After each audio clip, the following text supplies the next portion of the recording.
Welcome everyone to our webinar, Optimization Opportunities in the Steel Industry. For Gurobi, as leader in the mathematical optimization space, it's a pleasure when we have the opportunity to present along with a Gurobi Alliance service partner.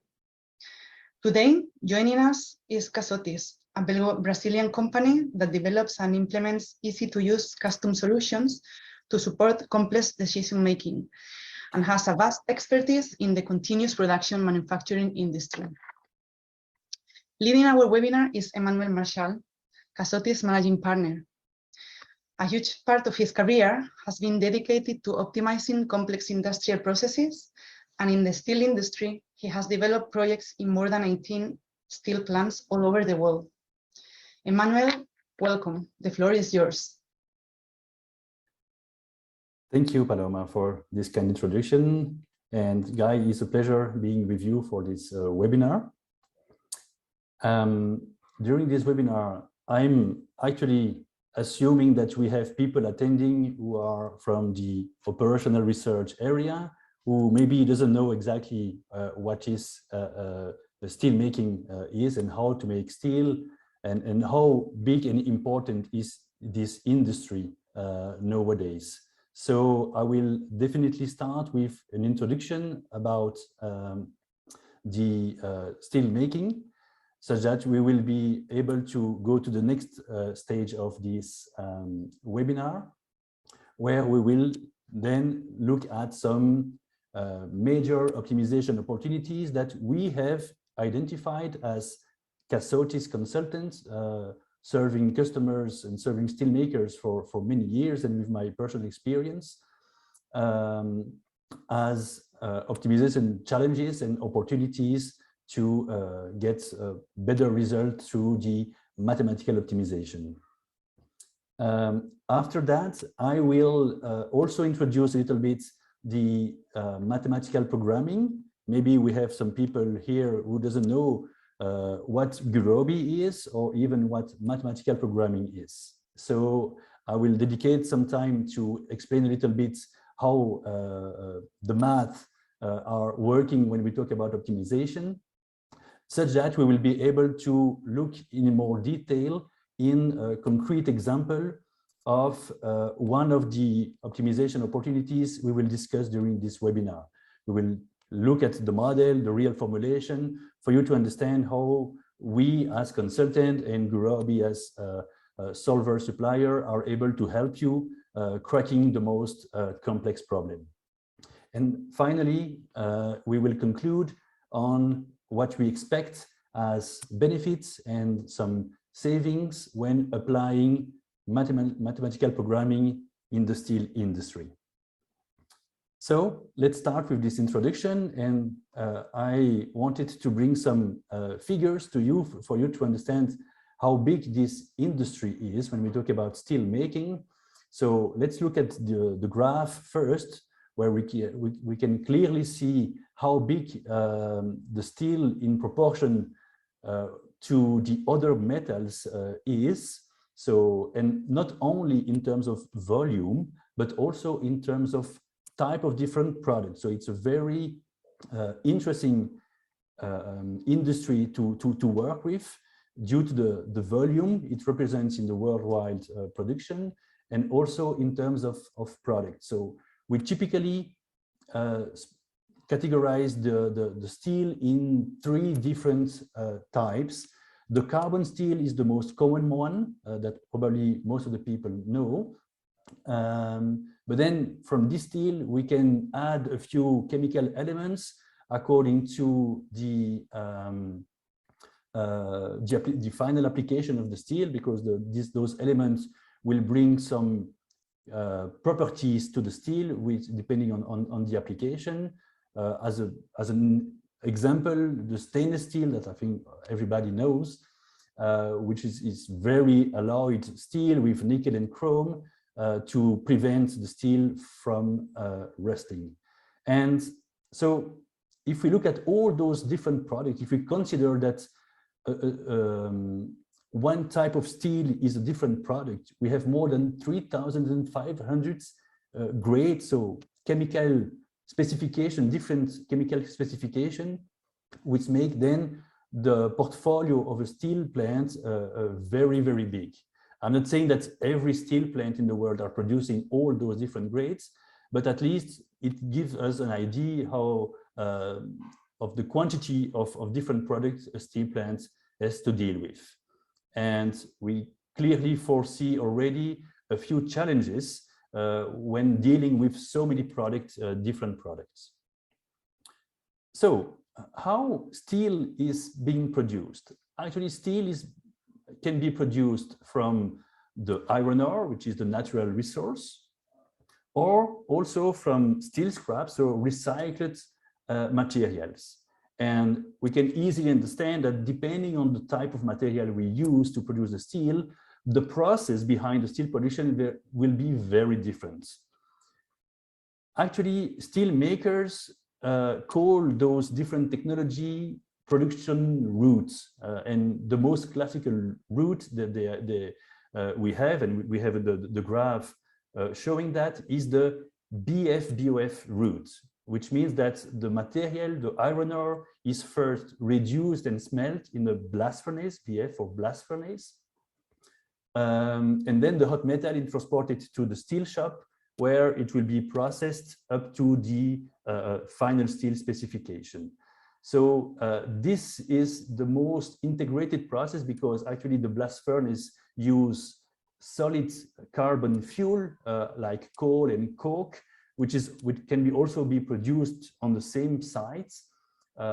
Fines of iron ore can be processed in a sinter plant. So it's a lot of different processes that are integrated inside the plant.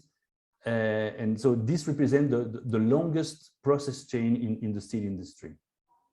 Then we have other types of processes, typically an electric arc furnace that will process directly the steel scraps, or in combination with another plant, which is the direct reduction plant, that will pre-reduce the iron ore or the pellets of oxidized iron in a shaft with natural gas. So again, more different technologies to produce at the end the same product, which is the steel.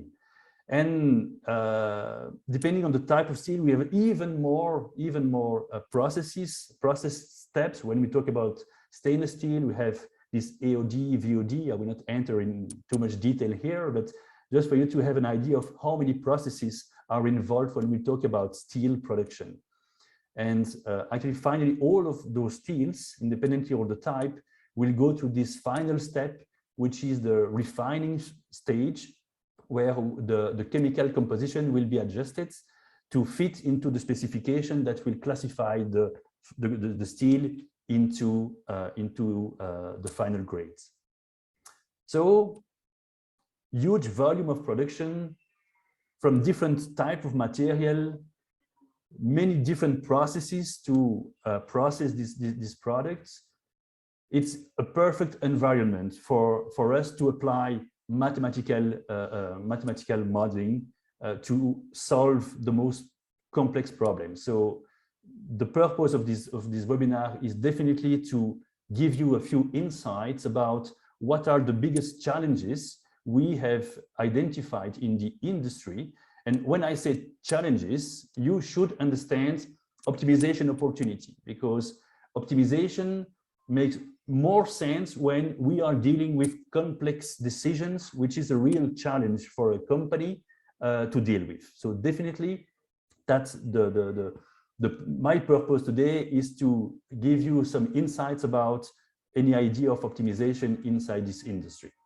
And I've decided to actually categorize those challenges in 4 different topics. We will enter in detail of each of them right after, but let's go through first to this list. The first challenge would be related to costs. Obviously, the purpose of a steel plant is to produce the steel in safe condition and fitting the specification of the steel. But if we can do that at the minimum cost, that would be obviously better. And when we know that in an integrated steel plant, 75% of the cost is coming from the raw material costs, it sounds quite logical to first focus on the material itself. So in this section, we will mainly focus on the raw material being used to produce the steel. The second topic is a challenge which is more and more common nowadays because it is related to the environment.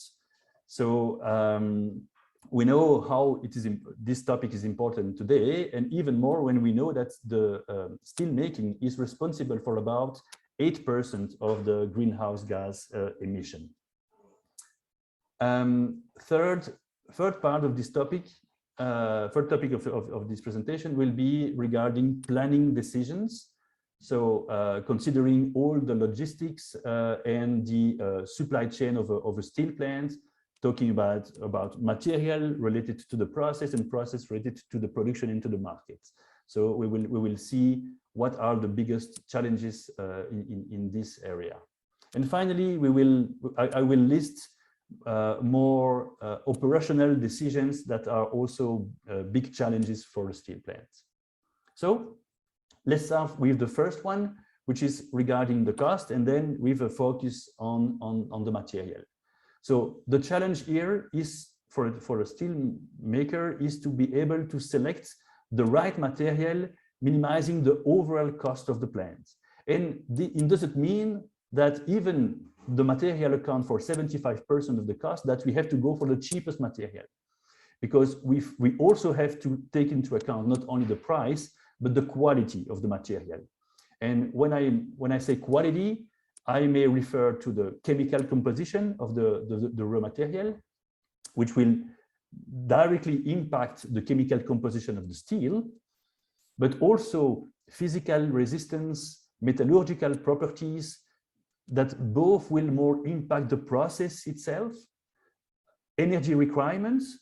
So we might have cheap material, but which required a higher demand of energy, being solid fuels, gas, or electricity. And obviously, this has to be taken into account in the decision at the time we decide which material to purchase. Also, each material will come with a specific yield, because the material will suffer several losses along with the process chain, and all of this has to be taken into account in the decision. So, okay, but still, we may think that considering all those aspects, we might think that we have a perfect recipe for a certain type of steel, and that's it. We do that optimization once, and that's it. This is valid for all the steel makers. And obviously, it's not that simple. And one way to look at this is just by looking at the geographic distribution of the two main material which are used for the steel production, which are the coal and the iron ore. So this map presents the geographic distribution of those two mines globally. We can see that there is some lucky countries, lucky region, where both have coal and iron ore locally, but this is definitely not the case for all the region of the world. There are some regions where they don't have any resource, or some region where we have only one type of resource. And actually, we shouldn't only look at the volume, but the quality is very important. It's not because China has a lot of iron ore that this iron ore is actually of good quality. So it doesn't always make sense to use local material, even if it is present on the floor.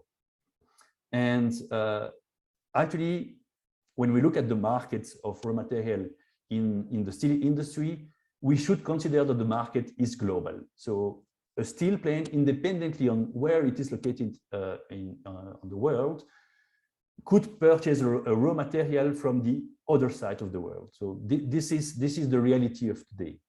And then comes new challenges, because then we have to, okay, we might look at all the suppliers of raw material in the world, but then we have to account not only on the cost and quality, but also the logistic costs are quite important. So all the logistics to bring this material from the mine to the steel plant start to be important.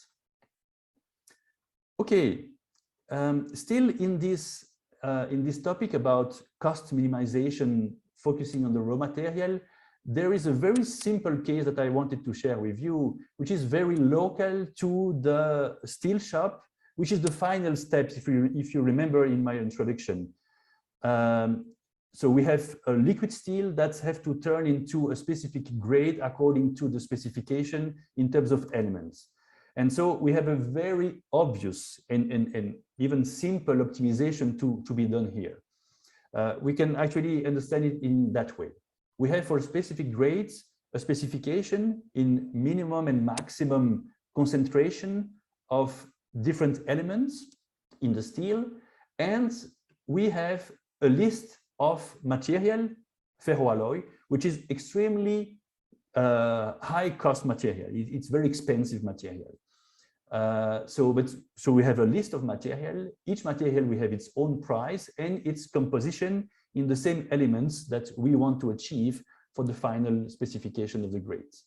So it's a very common problem to use mathematical programming to identify the minimum cost recipe of those materials in terms of consumption of those materials to achieve the specification. So it's very simple, a very simple, almost linear, most probably linear model that probably already bring a lot of value for who is optimizing this decision. Okay, so that was for the first topic about cost. The next one was related to the environment. And the first comment I have regarding the challenges in the environment is related to what I've said about the raw material.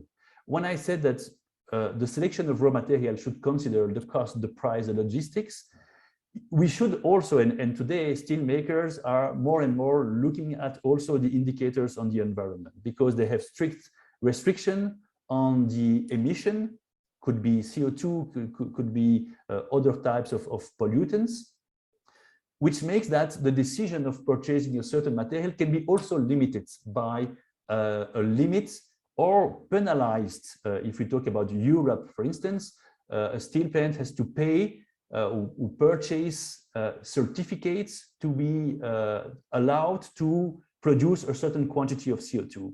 So it actually enters into the balance of the cost to consider this environmental impact of the material, of potentially a cheap material that would bring a lot of pollutants. And the second example I wanted to share with you regarding the environment is the optimal usage of the energy. We know how energy is very related to the environment also. So just for you to have an idea, in a steel plant, even more in an integrated steel plant, we have several processes. Some processes do produce energetic gas that we can still use in the process. Some other processes both consume and produce an energetic gas. Other one will only consume it.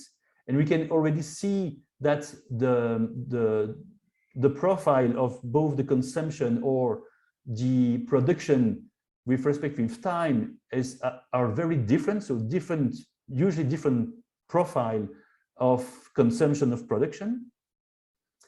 And what happened with this gas? The excess of this gas can be transformed into electricity, and the electricity is being consumed by all the processes. But we have a few processes that consume much more electricity than the others. Usually the one where the electricity consumption is directly related to the process, like the electric arc furnace or ladle furnace at the steel shop. Electricity can also be sold or purchased from the grid. And what are the challenge here? The challenge here is to plan all of this in an integrated way, because this gas, it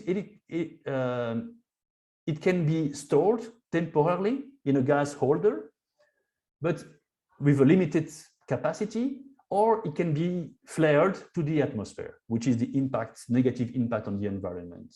So having a tool that would represent and optimize the utilization of this gas, planning the utilization of the big consumer of electricity and of gas, and be able to somehow delay some production of gas or the production of electricity. It can be also an economic optimization when we start thinking or considering the purchase of electricity from the market. So it's a very interesting optimization, integrated optimization, and very operational, and with real costs involved in this optimization. Well, let's move to the third topic now for the challenges, which were related to the planning. So here, what I'm showing to you is a very generic way of looking at the supply chain. We deal with the material, then the process, and the products. Each stage will have to deal with its own challenges. So typically, when we talk about material, we have, when we talk about planning, we have to make sure that we will get the material on the yard at the right time, right? In the right quality at the right time. When we talk about process, we have to plan all the production according to the utilization of the equipment and the people. So you have your own challenges regarding the processes, planning all the processes. And finally, when we look at the product, we have to plan the production according to delivery dates asked by the final customer. And this with an additional challenge of the product characteristics. I mentioned the grades, the huge number of grades in the introduction. Actually, the problem is even more complex because we don't only talk about grades, we also talk about formats. So formats could be the thickness of a plate, of a coil, of a steel coil, could be the diameter of a long product, or a bar, a bloom. So it's one more dimension that has to be planned in a planning tool that would potentially be integrated with the process and the demand. But actually, to be more concrete on my example, I have to distinguish two cases. The first case is exactly this design, but on a very limited process chain, so very short process chain, meaning that materials are getting purchased to be processed, turned into a product, and the product is already sold to a certain customer. Typically, those short process chain involve huge cost of material, so high value of material and small production. Typically, we are talking about only one steel shop producing very special steel or even stainless steel. And when we have those three characteristics, so short process, high value, small production, the biggest challenge that a steel plant has is related to the stock. We have to have a very well balanced stock level of material that is relevant for the production which is being planned for the coming days, weeks, or months. Actually, those types of steel plants would like to reduce at maximum the purchase of those materials because it represents a very high cost. But the risk of purchasing too few material is that we have the risk of shortage in the stock. So this is the challenge, is to still minimizing the costs, avoiding unnecessary purchase, but still covering the risk associated to the uncertainty. This supply chain is very sensitive to the uncertainty. So we have to address that in a mathematical model, and there is several mathematical techniques to also consider this uncertainty in the decision. And then comes the second case, which is, let's say, the opposites of this. We are talking about a very long process chain. Actually, I will talk about an integrated steel plant as I mentioned in the introduction. So we first have a first process that produces one product that is being used by another one. And so we have a very long process chains of material using the products of the previous process.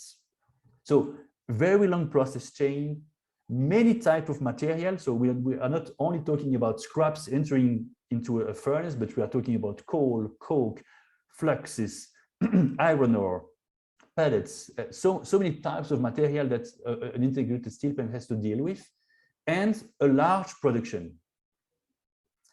In this case, when we have those three characteristics, usually we may, without a big error, somehow split the challenges from raw material on one side and the production on the other side, because they are not that related as close as it was in the previous case, you know. But then, and what is the challenge in that case? The challenge is that we are dealing with huge amount of huge quantity of material, and so this material is not coming to the plant in a uniform base time-wise. So the plant receive a ship, a train, several trucks, and this material is coming to the yard. All those material has to be managed in a very efficient way to guarantee that every day, because the production itself is continuous. Every day the plant has to produce, and so it requires having material on yard to be able to produce it at the minimum cost. So potentially, if you remember the optimization of the raw material, the plant has already optimized their purchase in raw material. The plants knows which material to purchase from which supplier, but now he has to make sure that he will always get a blend of material with a quality which is very close to the one that has been optimized by this model, by this process model. And this is a very big challenge of receiving, storing into the capacity of the yard, and having always the material that will proportionate a good operation of the steel plant. Actually, this example will be the case we will look at in more detail at the end of this webinar, when looking at the result and the formulation of this problem. So I will come back to this problem later on.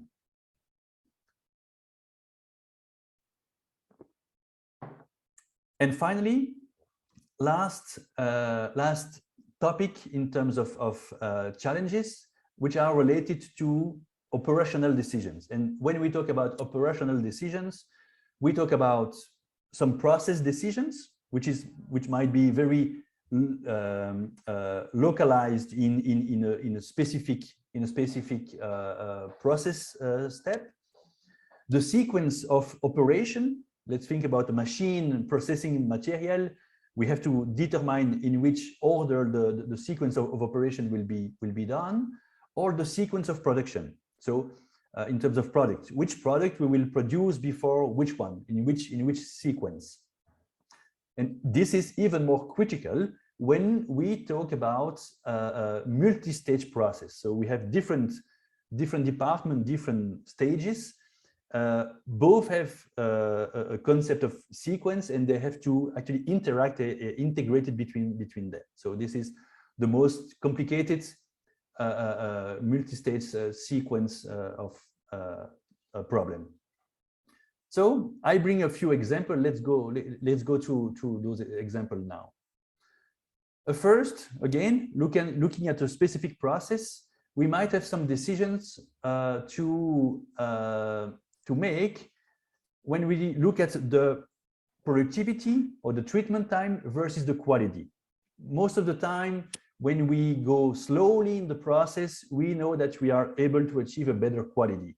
But this can be actually optimized according to the objective that we want to achieve, or maybe the condition the plant is operating at that time. So at each step of the process, we definitely have those decisions, those trade-offs to be optimized. A second operational decision will be the number of torpedo cars in operation. So we want to use the minimum torpedo cars at the minimum possible from a cost perspective. Torpedo cars will transport the hot metal from the blast furnace to the steel shop. But obviously, this minimum number of torpedo cars has to be feasible in terms of all the internal logistics of the steel plant. So it's not a trivial and an easy problem to determine the minimum torpedo car to be used according to a certain production in terms of volume, in terms of quality, in terms of availability of the equipment. Third point, which is this big topic about the sequence of production. So when we talk about the sequence of production at the steel shop, we usually talk about the production, the sequence of grades. When we talk about sequence at the rolling mill, at the wire drawing, galvanizing line, we are more referring to the sequence of different formats, because depending on the sequence of production, you might need a setup time to move your process to process one type, one product, then another one. So you have to stop to make some setups. And making a lot of setups, obviously you will have a perfect delivery date because you are almost producing at the time you have to produce it, but you will be very inefficient because you will have a lot of setup to do in your sequence. It can be also intermediate products. You know, in the galvanization line, the coil go through rolls. So we sometimes have, if you process a very thin plate or coil and then a thicker one, this may damage the roll. So usually you have to introduce an intermediate product with an intermediate thickness so that it doesn't hurt too much the rolls in your chain. So, but again, this is suboptimal maybe because you are producing a product which is not requested by the customers, but you had to do so to prevent some damages. So again, a lot of optimization to do in this sequence of production. And then we have other decisions related to format. There are so many types of steel, it's difficult to talk about all of them, but some of the products are have a specific format, plates of a specific format. So this problem, known as a cutting stock problem, will determine the best way of cutting your plates, your coils, according to the demand and minimizing the losses that you have of cutting your products. And last decision, operational decision, would be regarding the market demand. So once you have your market demand, which is a given, you try to meet these demands with the minimum production possible.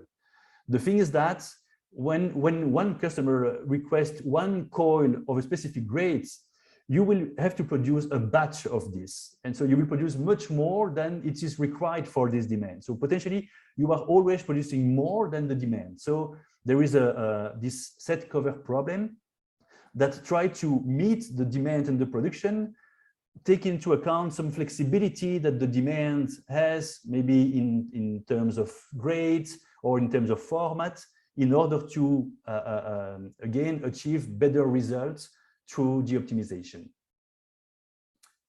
Well, so I completed the list of all the examples I wanted to share with you. So now to go further in this presentation, I would like for all the steel makers that are together with us today give a very short introduction about mathematical optimization, and then we will look at a concrete example.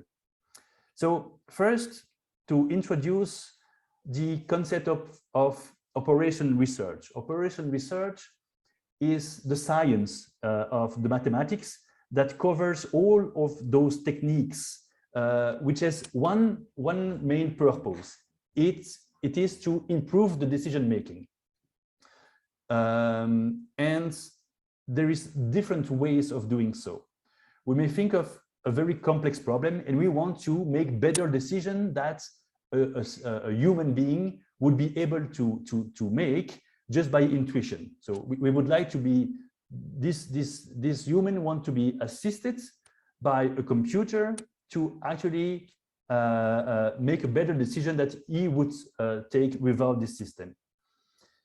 And then comes different types of resolution of this problem. A first one would be related to a pure data-based resolution, data-based approach that would consider that you don't actually know and you don't have to know how your decisions are interconnected. You don't even have to know anything about the problem that you are solving. You will actually delegate totally the analytical part to a computer, and the computer will process a large set of data. So we may think about machine learning techniques to identify correlation between the variable and suggesting improvements like decision trees only based on the data. So this is very convenient because you don't have to know everything, but usually when we look at the process, when we look at the problem that we want to solve, actually we already have some knowledge about the process. We know that we are talking about a furnace that requires a certain quantity of energy for a specific reaction. So we already know things about the problem, the process that we want to improve. So another approach would be to, with the knowledge that we have, and for a specific problem, create a method-based resolution that would consist in a routine that would investigate several ways of making decisions, and that will, with a certain logic or algorithm, identify a better solution that it would be by just considering one possible solution by intuition. So this is what we call a methods-based approach. So it would be a heuristic, an algorithm that would already relate variable with a certain logic. The problem with this approach is that when the problem actually evolves a little bit, let's say that the problem that we were considering, we now have a new material flow which is possible in the middle of the decision. Any change in the problem would potentially require a complete revision of the algorithm that you have created. So it's very difficult to evolve such a problem, such a resolution, because any change might completely change the way you would resolve this algorithm. So it's very efficient, very applicable, and it's very efficient, but it's very limited also. So every time it is possible to go to the third level, which is the model-based resolution, it will always be better. So what is a model-based resolution? We will take the problem, we will infer a very generic formulation of the problem, we will formulate it with mathematical equations, with a completely split separation between what is the model, what is the data. And this model will be valid for different data sets. So we will be able to actually optimize the same model with different conditions in the data. and it makes much easier any evolution of the model by just adapting an equation of your model without taking care of the resolution. The resolution will be generic algorithm with a mathematical based method. That's what we will see after. But the change in the model do not require any change in the way you will solve. The solve part will be delegated to a system. Obviously, you start understanding that Gurobi is one of those systems that are able to solve any type of problem that you have formulated. So this is definitely we will focus now on this third approach, which is the model-based. And by doing so, we then enter into the mathematical programming world with prescriptive optimization. So how to do so? We transform the reality into a formulation. This formulation is a set of equations, and actually a problem consists in 3 different objects. The first one would be your decision variables, the one you want to optimize, a set of constraints, which are the relations between your variables, and your objectives. It could be a unique objective or several objectives. And then comes this solver that will solve this problem. And Gurobi is here for that. So it will definitely solve in a very efficient way any type of problem that fits into this category.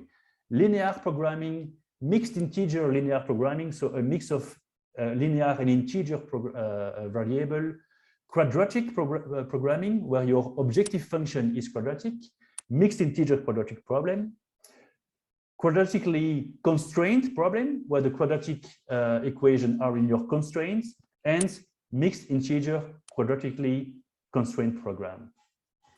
So this is what we talk about mathematical program. So just because time is flying, let's move now to the final part of this presentation, where I brought to you an example of a real application of mathematical programming for one of those decisions that I've mentioned before, which is the planning of receiving raw material. In this case, we will focus on iron ore. So planning the receiving. So here, let's look at the illustration. We have 3 trains, 1 ship, and 2 trucks to plan the receiving, to actually feed the plants according to a special consumption curve, which is a given input. And we have a decision to determine what is the best day to receive those shipments and how to actually distribute this mass into our yards and piles. And the objective is to guarantee a stability in the quality of the mix of the iron ore, which is available on the yard every day. So, as I said, a mathematical program consists in decision variable, constraints, and objective. Let's quickly go through them. Decision variable, it will be the arrival date. Another decision will be the mass going from that shipment to the different piles. And also the consumption. When we talk about the consumption, we have to determine from which pile we will consume the material on a specific day. Constraints, the arrival date has to be within a specific range, which is attached to the delivery. The consumption of all the piles has to fit with the consumption of the production plan of the plants. We are limited by capacities, and we have a few stacking and reclaiming restrictions. Typically, we first have to stack completely the pile before starting consuming it. And the objective is the quality, and here we are talking about 3 quality index, which is the iron content, the silica content, and the alumina content of the iron ore, has to be as close as possible as to the targets that we want to achieve, that we know is the optimal for this period for the plant. So a possible solution would be for instance, to have those trains arriving on that day, the ship arriving on that day, and according to this receiving, we'll have the evolution in mass and in quality of each pile of material. So that's what we want to expect to have as an optimization results.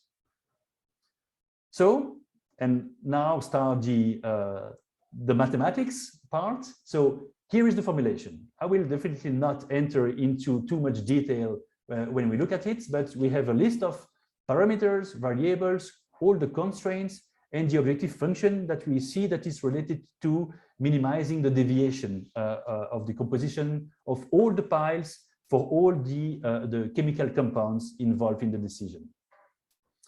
And so this is then the next step from the problem. We have the formulation. The next step is then interacting with the solver.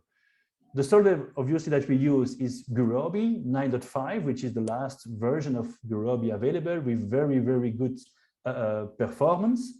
And to communicate with Gurobi, we decided to use AMPL, which is a mathematical programming language, which is very, very convenient. You have here the code of AMPL as we wrote, which directly communicates with Gurobi. And here is the equations that I've showed you in the formulation. It's almost exactly the same way you write one, you write the other one. That's the power of AMPL. It's very straightforward to model using AMPL. And then, thanks to the optimization of Gurobi, we finally get the result for the optimization. Here we have even a bigger instance in terms of data. So we have here the delivery schedule for 7 trucks, 4 trains, and 1 ship, which has been optimized. We can see here with Gurobi 9.5. The graphical interface you see here is a graphical interface that Cassotis has created to interact with the model and present the results in a nice way. And together with these results about delivery, we also have then the quality across the time for those 3 indicators that we see that it is very close to the target, and the optimal stacking and reclaiming of the piles according to the day with those 2, one pile that has been used twice, right, in the total horizon.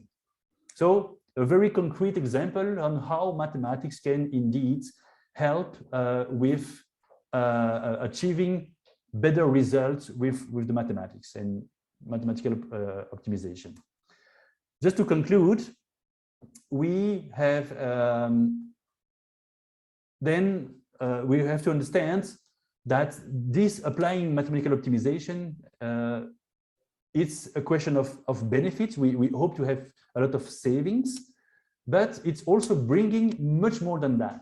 Actually, the purpose of applying those techniques is definitely to have a better decision making, much more rational decision making than based on the intuition, and also to be better or more responsive in terms of any change in the data. You have the model, you have the data instances, you change the data and you see how to react in a very efficient way to any change. So, and in an optimal way. When we talk about savings and improvements, it's very difficult because they are all very specific to each problem that is being solved. We usually use as an estimate a 15% improvement on top of the decision, on the variable decisions. So if it is a cost, it will be directly about the cost. If it is about one indicator, we have to translate it into an economic saving.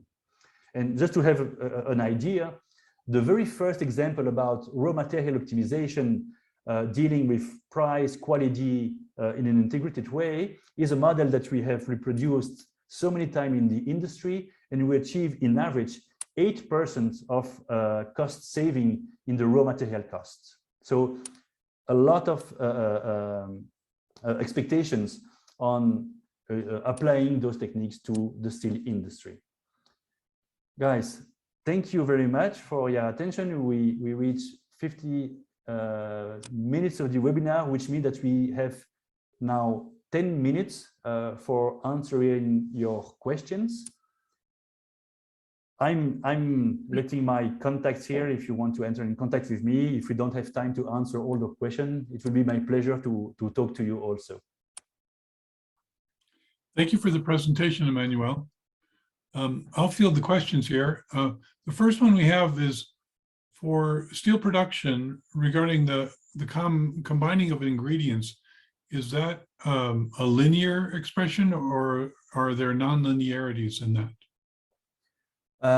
Well, depending on the process, I took an example of the ferroalloys where the linear assumption is totally valid, but depending on the process we are modeling, sometimes we have a very non-linear behavior that we should actually consider in the model.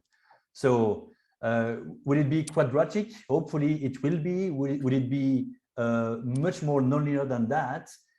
Everything is a question of assumption and validity also in the interval that we will investigate. So there is always ways of simplifying the model by restricting a little bit the range of the decision to be sure that we remain in a zone where we can estimate a nonlinear behavior, at least with a quadratic function, depending on the problem. So indeed, this is a concern that we have when we model, because the process is definitely nonlinear. We have a lot of equilibrium, chemical equilibriums, thermodynamics, kinetics, that has a huge non-linearities.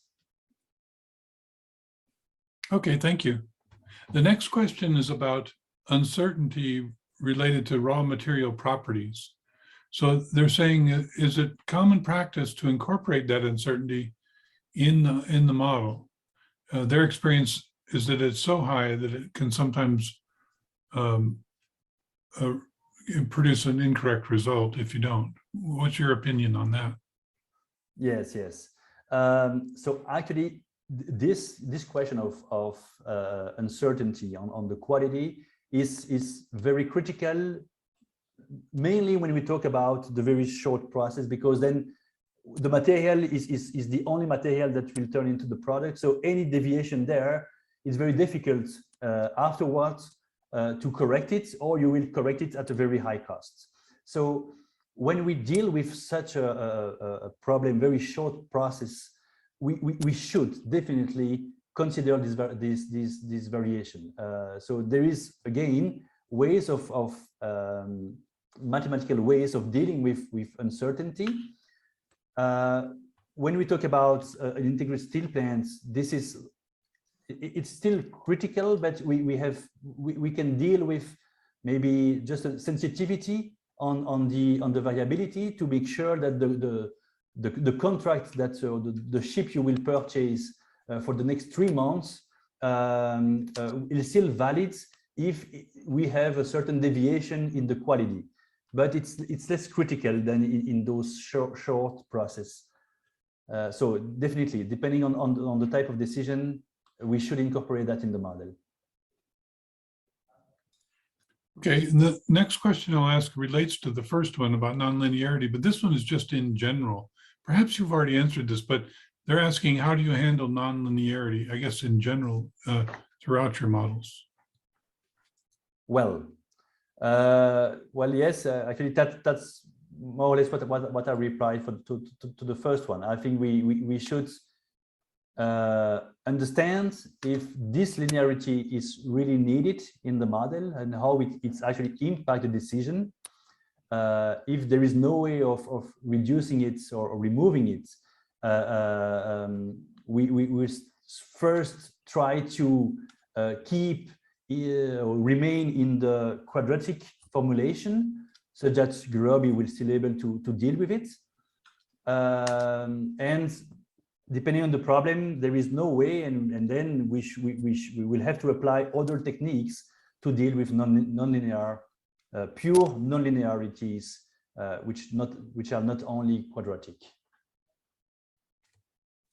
Okay, great, thanks. So the next question is about, it's saying, can the model that you presented be used to optimize the arrival and usage of coal, or is it only for iron ores? Okay, so yeah, a good question. The example was on iron ore. So usually this model is actually valid for any type of material that a steel plant is receiving in huge quantity, in batch, you know, and where materials are very different because we are talking about one ship coming from one supplier, another ship coming from another supplier with potentially very different qualities. So the example was dealing with iron ore, but we could, where then the properties that we were more concerned about was the chemical properties. So we used iron, silica, and alumina, but we could perfectly consider the same model for the coals. The coals are also purchased in huge quantity. The chemical aspect is less important because the purpose of the coal in an integrated steel plant is to produce coke, and the coke will be used in the blast furnace. And then we have those metallurgical and petrographic properties of the coal that impact the quality of the coke, that will then impact the performance and the indicators of the blast furnace.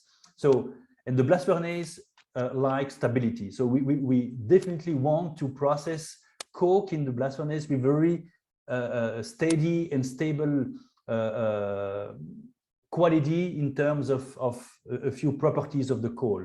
So it makes a lot of sense to have the same model applied to coals, where we will have a separation on the yard of a mix of a blend of coals to attain a very stable quality of the blend entering into the process. And I think that's it. I think what came to my mind, I clearly see that for iron ore and coals could be, we might investigate other type of material like fluxes, but I think it makes less sense. I think obvious application for iron ore and coal. Okay, great. Thank you. The next question is one I'm curious about. It says, how long would it take to implement this model on an integrated steel plant that had not used this technology before? Okay, well, here, I don't know which model people, do we know which model? This was toward the end. This was very near the end of your presentation. Okay, so could be the model regarding the receiving of material. Yes. So it is not a very complex model of integrating a lot of processes. So it's quite limited in scope. But